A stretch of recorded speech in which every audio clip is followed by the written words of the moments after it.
उत्तर वैदिक कालीन आर्थिक जीवन पढ़ना है।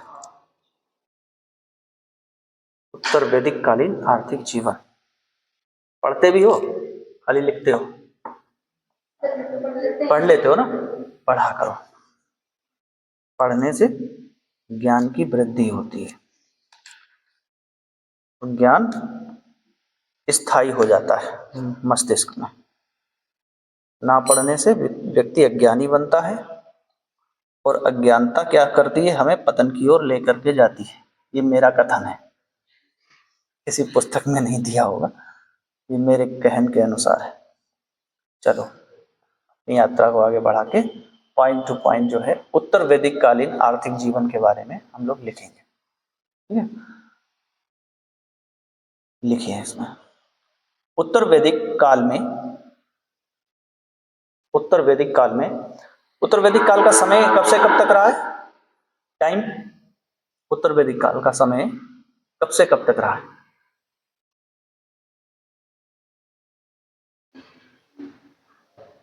बताओ बताओ बताओ। उत्तर वैदिक काल का समय कब से कब तक रहा है? ये पूछ ले, अगर एग्जामिनर का मूड घूमा, उसने कहा चलो उत्तर वैदिक काल के बारे में पढ़ रहे हैं तो इसका समय पूछ लेते हैं, तो फिर कैसे? अभी तो हमने पढ़ाया तो था ही इसको, उत्तर वैदिक काल को, उसका टाइम तो पता होना चाहिए। और ऋग्वैदिक काल का कब से कब तक रहा है? 1500 ईसा पूर्व से 1000 ईसा पूर्व तक ऋग्वैदिक काल, और 1000 ईसा पूर्व से 600 ईसा पूर्व उत्तर वैदिक काल। ठीक है, उसके बाद बुद्ध काल, 600 ईसा पूर्व से बुद्ध काल स्टार्ट होता है। तो ये जो समय है इसका ध्यान रखो। उत्तर वैदिक काल में कृषि आर्यों का मुख्य व्यवसाय था। कृषि आर्यों का मुख्य व्यवसाय था।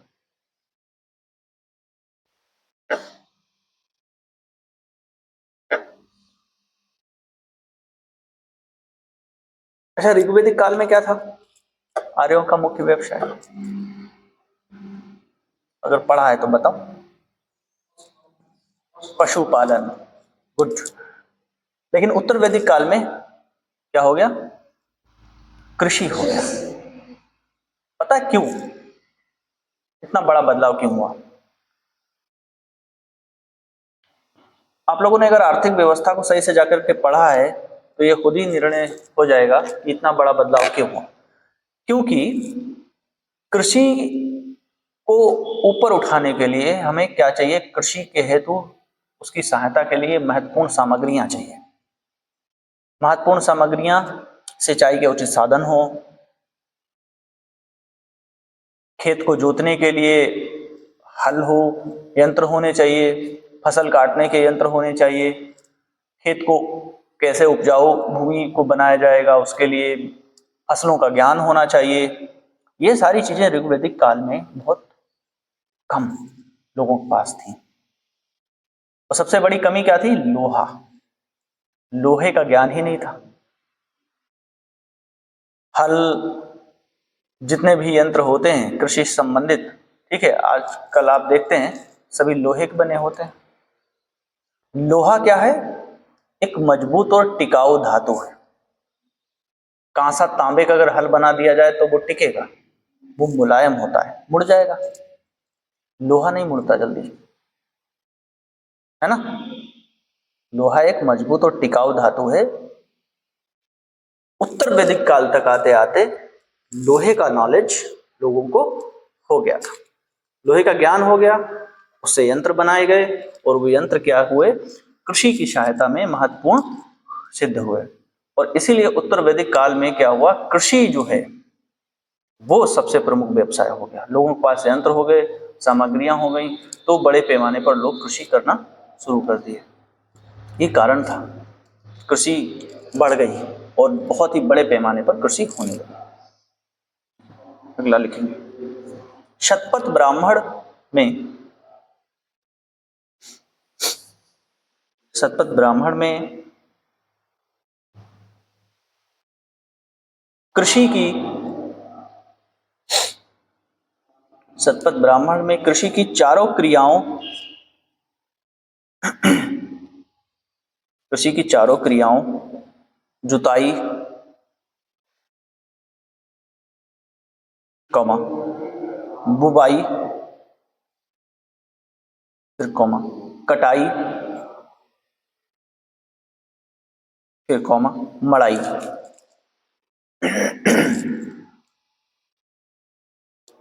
ठीक है, अब इसको ब्रैकेट में लिख लो। इसके लिए उस समय ये शब्द नहीं प्रयोग किए जाते थे, वैदिक उत्तर वैदिक कालीन शब्द अलग ही थे। ठीक है, ब्रैकेट में लिखो। और वो शब्द कैसे रहेंगे? क्रम से रहेंगे, जैसे आपने लिखा है। ठीक है, लिखिए, ब्रैकेट में लिखिए, क्रमशः, क्रमशः,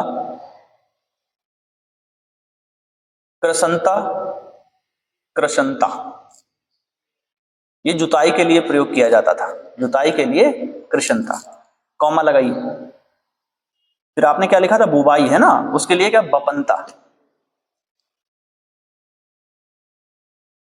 फिर कटाई, है ना, इसके लिए लुनंता, लुलंता। और जो चौथा शब्द है मड़ाई, मड़ंता।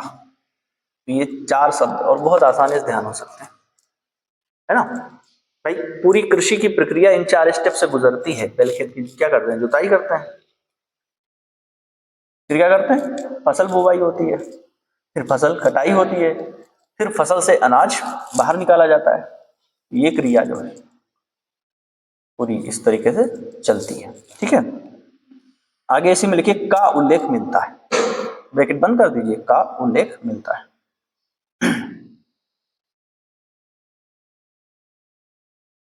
अथर्ववेद के अनुसार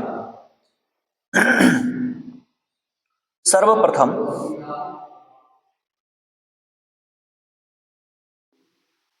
अथर्ववेद के अनुसार सर्वप्रथम पृथुवेन्यु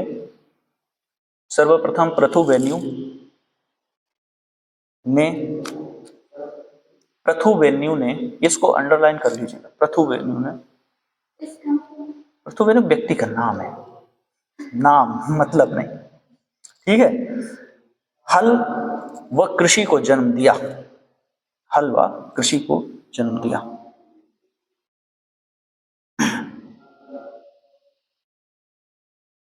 उन्हें उन्हें कृषि का प्रथम अनुसंधानकर्ता कहा जाता है। उन्हें कृषि का प्रथम अनुसंधानकर्ता कहा जाता है।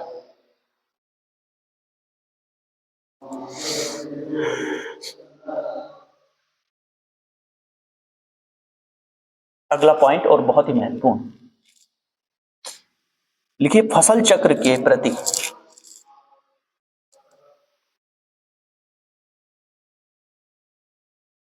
ऋतु विषयक, फसल चक्र के प्रति ऋतु विषयक जागरूकता, ऋतु विषयक जागरूकता उत्तर वैदिक काल में प्रकट हुई। ऋतु विषयक जागरूकता उत्तर वैदिक काल में प्रकट हुई।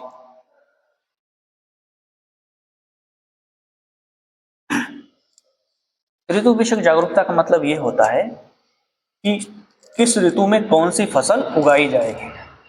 पहले के मनुष्य को यह नहीं पता था, अब उसको यह भी नॉलेज हो गया कि किस ऋतु में किस समय कौन सी फसल बोई जाए। जब ये नॉलेज हो गया तो सीधी सी बात है कि फसल और कृषि को जो है बहुत ज्यादा महत्व दिया जाने लगा। बस ये कारण और सिद्ध होता है कि कृषि को इतना ज्यादा वैल्यू क्यों दिया गया उत्तर वैदिक काल में। ठीक है, तो इसमें लिखें आप, थोड़ा सा इसी पॉइंट में जोड़ के लिखिएगा। देखिए, तैत्तिरीय संहिता में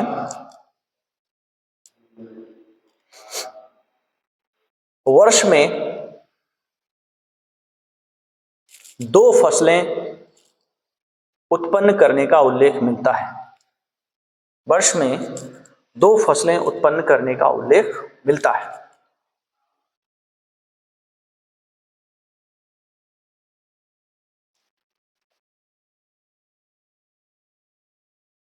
उपजने वाली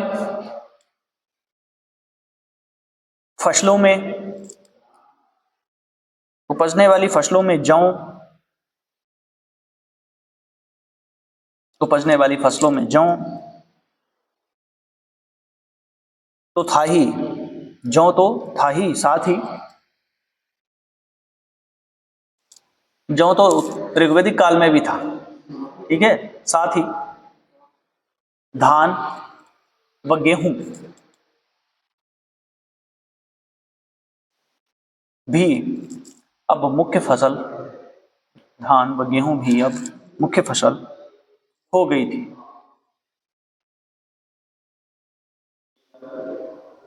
अब अगला पॉइंट, 60 दिन में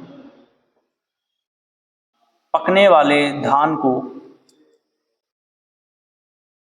60 दिन में पकने वाले धान को षष्ठी कहा जाता था। 60 दिन में पकने वाले धान को षष्ठी कहा जाता था। षष्ठी कहा जाता था, कहा जाता था, ठीक है। आजकल क्या कहते हैं, साठा, वही है ये साठा। तो उत्तर वैदिक काल में लोगों को ज्ञान हो गया था, ठीक है, कि हाँ साठा भी कोई फसल होती है धान की तरह, और उसको 60 दिन में हम लोग पैदा कर सकते हैं, ऐसा। अगला पॉइंट है, यजुर्वेद में धान की 5 किस्में, अब ब्रैकेट में 5 किस्मों के नाम लिख लेते हैं। हालांकि ये बहुत ही गूढ़ रहस्य है, परीक्षा में हो सकता है ये ना पूछे 5 फसलें कौन सी यजुर्वेद में बताई गई, लेकिन जानकारी के लिए आप नोट कर लीजिए 5 फसलें कौन सी थी। लिखिए, ब्रैकेट में लिख लो, कॉमा लगा के लिखिएगा। देखिए, महाब्रीही, महाब्रीही एक मतलब किस्म है ना, धान की किस्म है। अलग अलग वैरायटी के धान नहीं होते हैं, बस वो किस्म। महाब्रीही, कॉमा कृष्ण ब्रीही, कृष्ण ब्रीही, फिर कॉमा लगाइए, शुक्ल ब्रीही,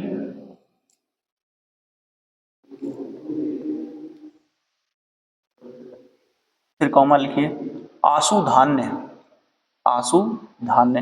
अब इसमें एक और चीज लिख लीजिएगा डैश लगा के, इसका मतलब क्या होता है, जल्दी पकने वाला धान, जल्दी पकने वाला धान।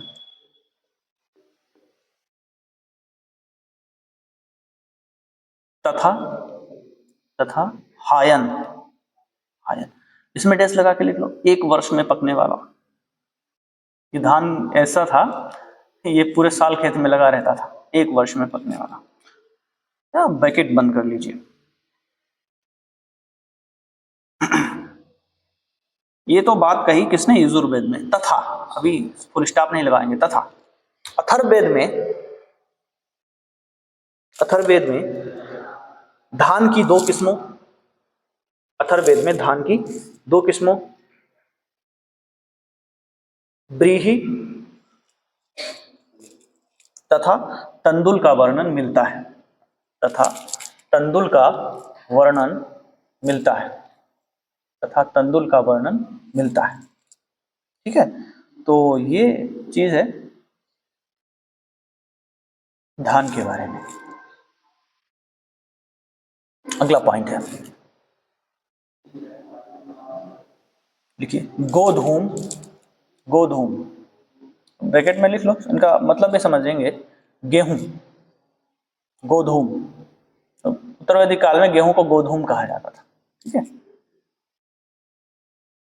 कॉमा मास, ब्रैकेट में लिखो उड़द, कॉमा तिल, कॉमा सन, ब्रैकेट में लिखो पटुआ, पटुआ, सन को ब्रैकेट में पटुआ, कॉमा श्यामलक, श्यामलक नहीं, शयामाक, उसको ब्रैकेट में लिखो मोटा अनाज, शयामाक, ब्रैकेट में मोटा अनाज, मोटा अनाज का वर्णन मिलता है। मोटा अनाज, मोटा अनाज का मतलब आजकल ये होता है बाजरा, ठीक है। बाजरा जो है वो मोटा अनाज, मक्का मोटा अनाज, जैसे राई, राई होती है वो भी मोटा अनाज है। तो आज ये मोटे अनाज की श्रेणी में ये चीजें आती हैं फसलें। उस दौरान मोटे अनाज को वही कहा जाता था। क्या लिखा आपने, श्यामक। तो आगे लिखिए, अगला पॉइंट लिखिए।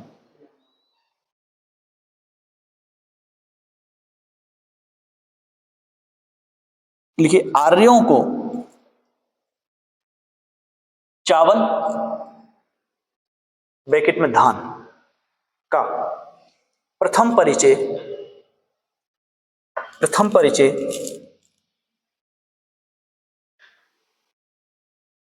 गंगा घाटी के दोआब, प्रथम परिचय गंगा घाटी के दोआब, ब्रैकेट में लिखो 1000 डैश लगा के 800 ईसा पूर्व में, ब्रैकेट बंद कर देना, हुआ था।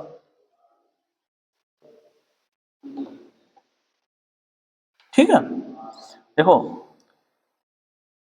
चावल की बात अगर करें, धान की बात करें, तो हड़प्पा काल में भी इसके साक्ष्य मिले हैं।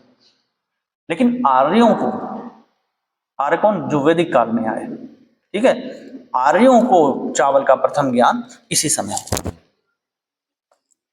ठीक है, जो मिलता है।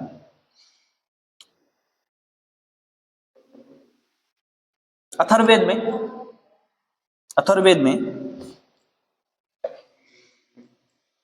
गन्ने का उल्लेख मिलता है।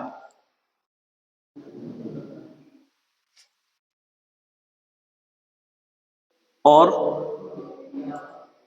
गन्ने का उल्लेख करने वाला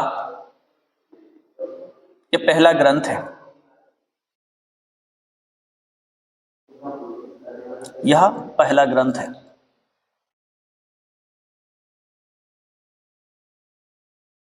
अभी परीक्षा में एक प्रश्न पूछा जा सकता है, ये लिख लो, कंप्लीट कर लो। परीक्षा में एक प्रश्न पूछा जा सकता है ये कि जो उत्तर वैदिक काल है, ठीक है, ये मृदभांड परंपरा के अगर अनुसार बात करें तो इस काल में कौन से तरीके के मृदभांड बनाए जाते थे? मृदभांड समझते हो ना, मिट्टी के बर्तन, तो किस तरीके के होते थे? और जैसे कि अलग अलग युग में अलग अलग तरीके के, अलग अलग रंग के, अलग अलग क्वालिटी के मृदभांड मिले। इसमें भी हम अलग अलग इसलिए कहते हैं क्योंकि आप देखेंगे कि कोई भी चीज, कोई भी वस्तु का जब निर्माण होता है, ठीक है, और फिर जैसे समय बीतता जाता है, उसके निर्माण और उसकी प्रक्रिया में एक अंतर आता चला जाता है। वो अंतर ये है कि वस्तु को और ज्यादा डेवलप किया जाता है, सुंदर बनाने का काम किया जाता है। एक समय में पहली बार कोई वस्तु बनी, हो सकता है वो सुंदर ना हो। जैसे पहली बार जब मोबाइल आया था, है ना, तो पता कैसा था, बताएंगे? मोबाइल था ही नहीं, फोन आया था, टेलीफोन, तार वाला, फिर बिना तार वाला आ गया, फिर मोबाइल आया। और जो मोबाइल आया ना पहला, तुम लोगों ने शायद ना देखा हो या देखा हो, बहुत छोटे हो गए, जन्म भी हुआ होगा हो सकता है तब, मुझे तो उसमें एंटीना होता था, देखा? मोबाइल, हाँ, मोबाइल बात करने के लिए भैया उसका एंटीना बाहर निकालना पड़ता था, तब उसमें नेटवर्क आते थे और सिग्नल भी मिलते बहुत कम थे, भागते थे इधर उधर, है ना, जहां सिग्नल मिलता है फिर वहीं पे किसी बात करनी है, वहीं पे जाके खड़े होते थे। धीरे धीरे डेवलप होता चला गया, फिर मोबाइल आया, ठीक है, उसमें एंटीना गायब कर दिया गया, ठीक है, फिर एक मोबाइल आया, उसमें क्या हुआ, पहला फीचर दिया गया वॉइस रिकॉर्डिंग का, और वो भी वॉइस रिकॉर्डिंग होती थी बस कुछ सेकंड की, उतना ही सुन के लोग, अरे हमारे पास तो वॉइस रिकॉर्डिंग वाला मोबाइल है, आवाज रिकॉर्ड हो जाती है। मेरे यहाँ पहली बार जब मोबाइल देखा गया, छोटा ही था, आवाज रिकॉर्डिंग वाला मोबाइल पहली बार, तो एकदम आश्चर्य सा हुआ कि ये भी कोई चीज है। फिर हमने उसमें बोला था कुछ, वो रिकॉर्ड बार बार सुनते थे अपनी आवाज को। ये चीजें धीरे धीरे कितनी डेवलप हो गई कि आज जो है, जो हम क्लास में पढ़ रहे हैं, वो हमें मोबाइल पे मिल जा रहा है। तो ये क्या है, ये डेवलपमेंट धीरे धीरे समय के अनुसार बदलाव होता रहता है और चीजों को सुंदर बेहतर बनाया जाता है। वैसे ही आप देखेंगे कि उत्तर वैदिक काल तक आते आते जो मृदभांड कला है, क्योंकि इसके साक्ष्य हमको क्या बोलते हैं उसको, हड़प्पा सभ्यता में भी मिले हैं, सिंधु घाटी सभ्यता में भी मिले हैं, ताम्रपाषाण काल में भी मिले हैं, लेकिन उत्तर वैदिक काल तक आते आते ये चीजें बहुत ही ज्यादा डेवलप हो गई। अब के मृदभांड अत्यधिक सुंदर बनाए जाने लगे, तो इसके बारे में अब हमें थोड़ा सा लिखना है। लेकिन उत्तर वैदिक काल का संबंध मुख्यतः लौह युग तथा चित्रित लौह युग तथा चित्रित धूसर मृदभांड, चित्रित धूसर मृदभांड संस्कृति से भी है।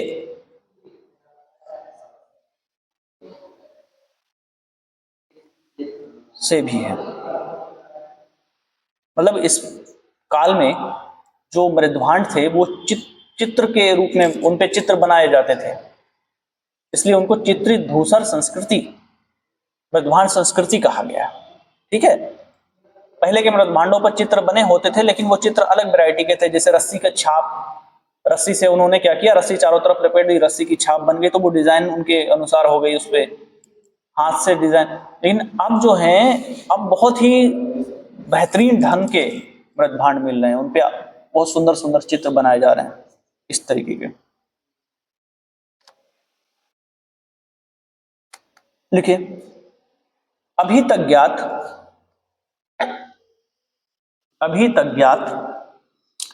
700 प्राचीन स्थलों से, अभी तक ज्ञात 700 प्राचीन स्थलों से चित्रित धूसर मृदभांड प्राप्त हुए हैं। चित्रित धूसर मृदभांड प्राप्त हुए हैं। चित्रित धूसर मृदभांड प्राप्त हुए हैं। उनमें से 285 स्थल हरियाणा क्षेत्र से प्राप्त हुए हैं।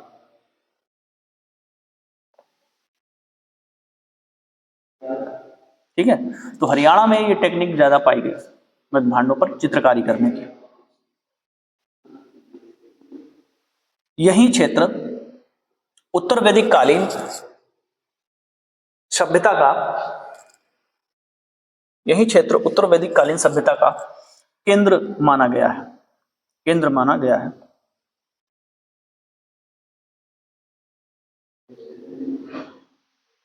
अगला पॉइंट है, देखिए, बीबी लाल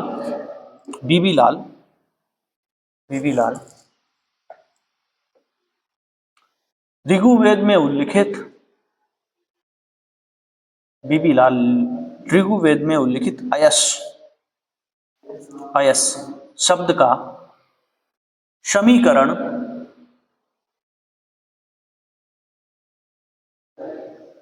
लोह से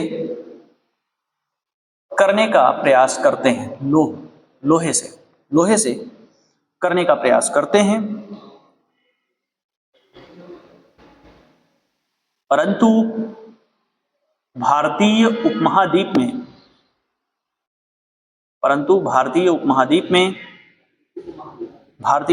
समझते हो? भारतीय उपमहाद्वीप, इसमें भारत आता है, नेपाल आता है, बांग्लादेश आता है, ये कुछ पाकिस्तान आता है। भारत के जो पड़ोसी देश हैं भारतीय उपमहाद्वीप कहलाते हैं, क्योंकि ये भारत के ही हिस्से थे पहले, भारत से काट के अलग अलग देश बनाए गए, तो वो सभी भारतीय उपमहाद्वीप कहे जाते हैं। ठीक है, तो इसीलिए भारतीय उपमहाद्वीप नाम लिया गया यहाँ पे। भारतीय उपमहाद्वीप में लोहे के उपयोग का सर्वप्रथम पाठ्यात्मक संदर्भ, मतलब किताबों में जो दिया गया है, पाठ्यात्मक संदर्भ अथर्ववेद में मिलता है। अथर्ववेद में मिलता है, जिसमें लोहे को श्याम अयश तथा कृष्ण अयश कहा गया है।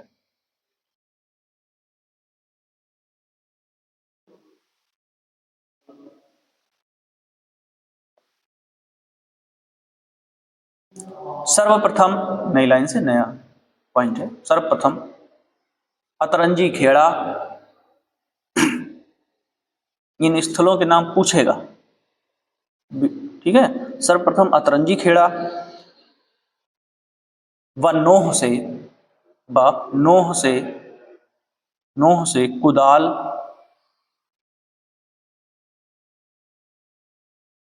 से कुदाल, कौमा कुठार, कौमा बर्छा, भाला इसको बोलते हैं, तथा लोह निर्मित अनेक तीर मिले हैं।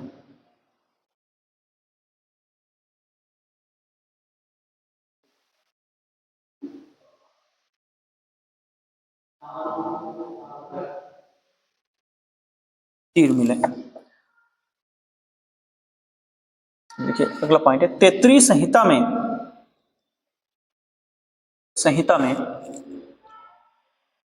6 या 12 तथा काठक संहिता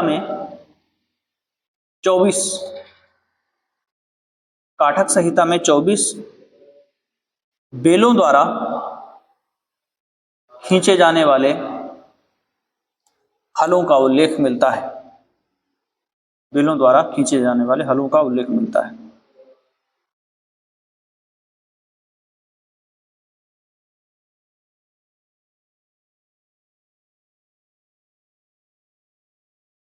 अगला पॉइंट है,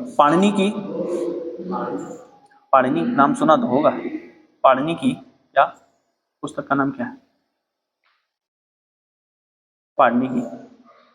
पाणिनि ने कौन सी पुस्तक लिखी? अष्टाध्यायी। देखिए पाणिनि की अष्टाध्यायी में उल्लिखित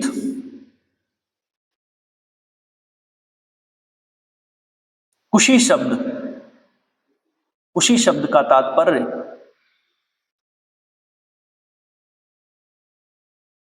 लोहे का हल होता है।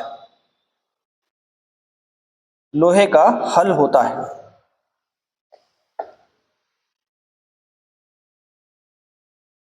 अगला पॉइंट है, बेलों से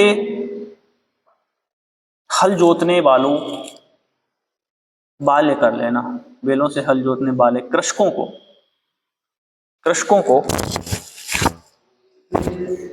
बेलों से हल जोतने वाले कृषकों को कीनास कहा गया है। कीनास, हाँ, बेलों से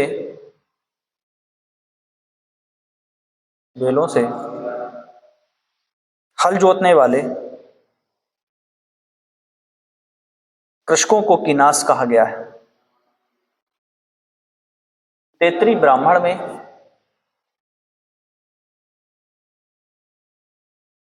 अन्न को ब्रह्मा तथा हल को शीर कहा गया है। हल को शीर कहा गया है। ये प्रश्न पूछ सकता है परीक्षा में, मतलब जो पॉइंट लिखेंगे। अधिक अन्न उत्पन्न करना चाहिए।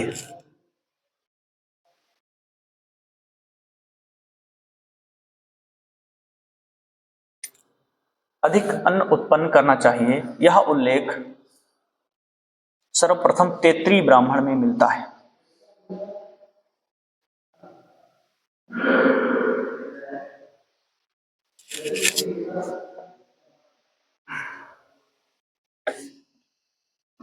छांदोग्य उपनिषद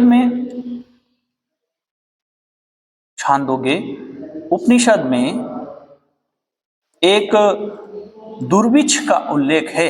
मतलब समझ रहे हो, अकाल, ब्रैकेट में लिख लो अकाल। दुर्भिक्ष का मतलब अकाल होता है। छांदोग्य उपनिषद में एक दुर्भिक्ष, ब्रैकेट में अकाल का उल्लेख है, जो फसल पर टिड्डियों के आक्रमण के कारण पड़ा था। फसल पर टिड्डियों के आक्रमण के कारण पड़ा था। टिड्डियों के आक्रमण के कारण पड़ा था। एक बार यहां भी टिड्डी आ गई थी, ध्यान है, सीतापुर में। नहीं पता तुम कहां थी? पृथ्वी पे नहीं थी क्या? अभी हाल ही की तो बात है, कोविड के 21 के आसपास है, 2021 या 22 में ऐसे हुआ था शायद। हाँ, धान की फसल उस समय थी उस दौरान। ये पता नहीं कहां थी, तुम्हें पता है? नहीं, क्या नाम है तुम्हारा?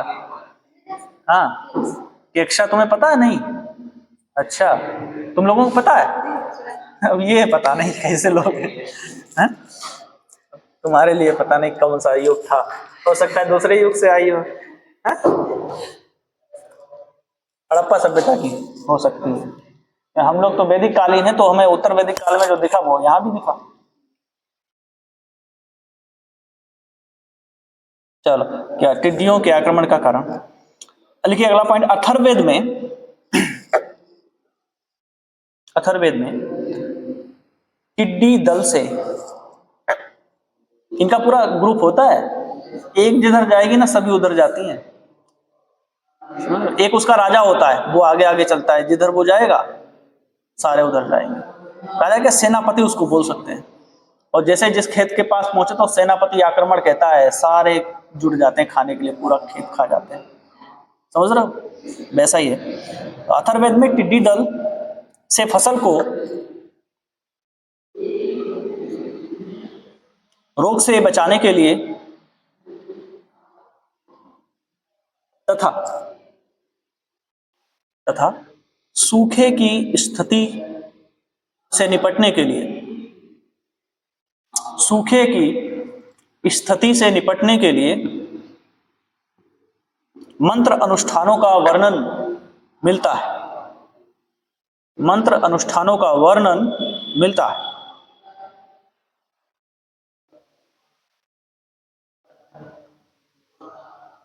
अथर्ववेद में